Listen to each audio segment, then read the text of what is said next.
Ассалаумағалейкум Дулат аға, сізге, сіз арқылы Шырайлы Шығысқа, ақындардың ақ бесігі Ақсуатқа, батырлардың даласы Байтақ Батыстан сәлем жолдаймыз.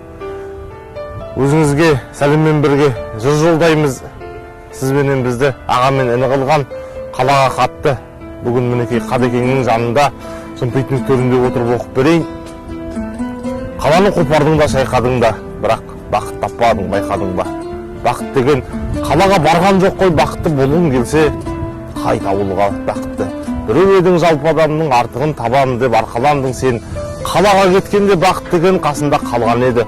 Қарт анаңның бақыты қалған, ауылда саман үйде қалған ол сол әуелгі бала күйде бақытыңды іздесең ауылға кел, бақыт деген ауылда бар. Әрине, бақыт қалаға бармай қалған ауылды, бақыт қия алмай қалған, ал сен оны қаладан іздедің ғой. Қарашы, өмір деген қандай жалған, салмағы сағыныштың ең ауырына. Сағынсаң келсеңші енді, кел ауылға. Бір жоба келмесең де тым құрса келсеңші тынығуға, демалуға.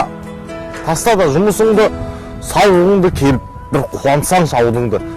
Көлігіңді көрсету үшін келме, көру үшін кел елді. Бауырыңды, сені ауыл күтеді аласыға. Келе жатқан шығарсың шамасызда, қолыңда бір кәмпитің артық болса алып кел. Ауылыңның баласына қаладан үй салсаң да хан қасына ауылыңның үйіндей бар мәсірі. Бір шегең артық болса ойланбастан әкел пақ ауылдың ауласына. Ауыл солай биікте қалу керек, сол ауылға ерінбей бару керек. Адамның кіндік қаны тамған жерге маңдайының тері де таму керек. Қадырын туған жердің сеніп білші, елге қарай өзіңді еліктірші. Ештеңе бермесең де ауылыңа сәлем беріп кетуге келіп тұршы.